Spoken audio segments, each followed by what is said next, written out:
I'm out on a river today with my newest addition to my quiver. There's a Bruce & Walker Norway Spey caster, 15 foot, what is it, 10-11. And I'm casting the 8-9 Boss long. And of course it's a fabulous setup.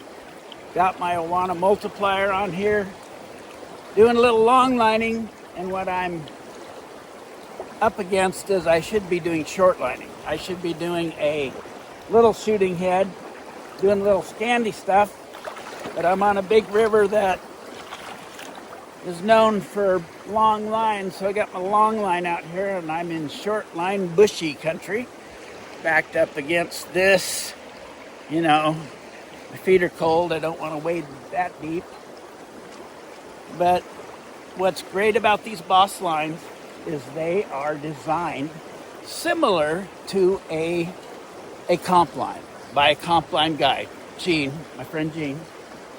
And they've kind of been fine-tuned for fishing, but they've still got a little bit of that long comp style to them. So they're heavy in the ass end, and then they got a long forward front taper that is conducive, these kind of lines, for bombing really long casts.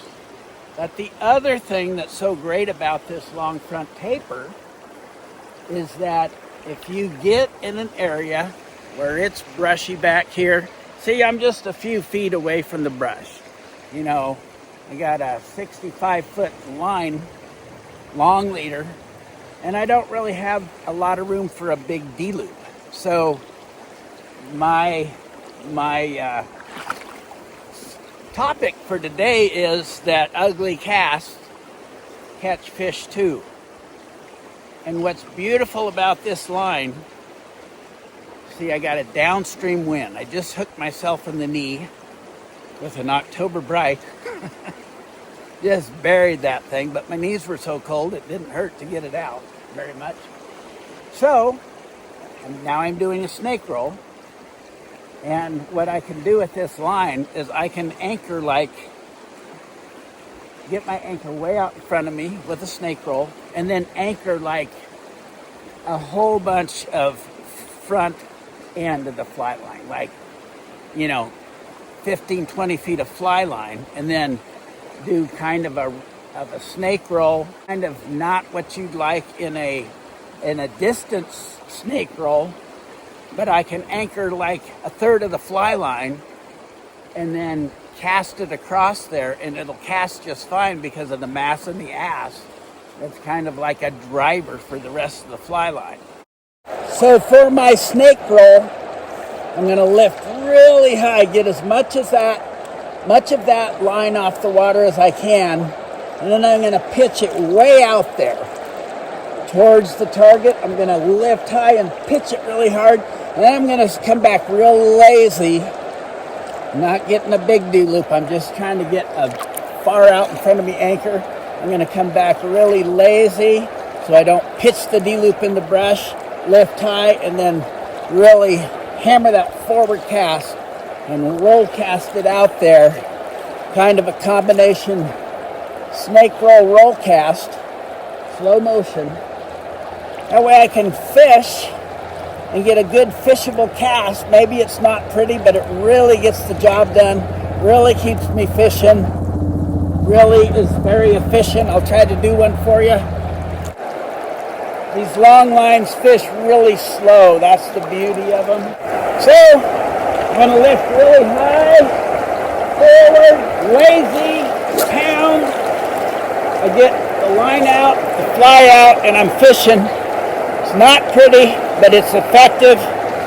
So with a single Spey, the other thing we can do is just single Spey like you are casting a Scandi line.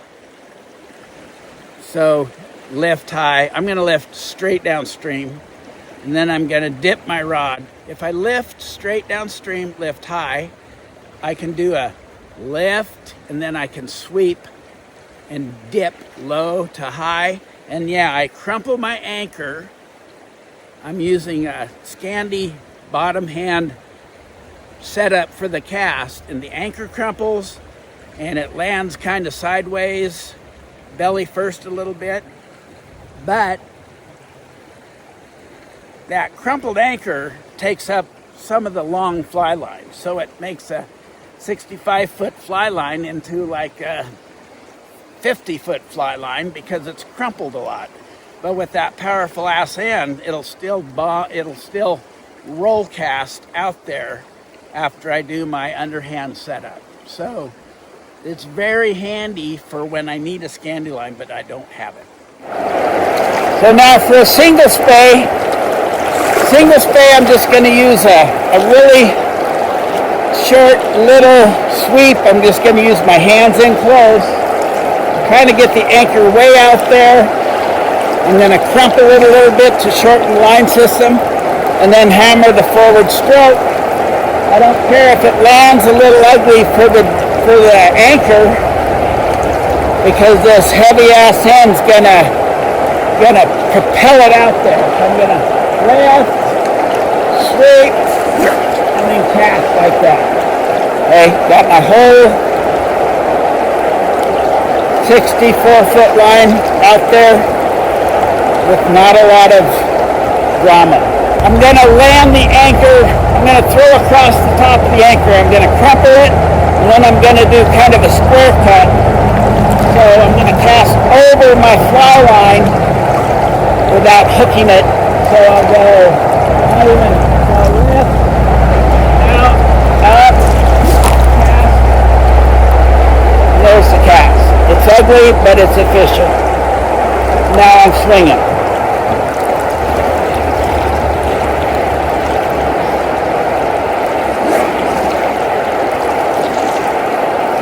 Now I'm swinging again.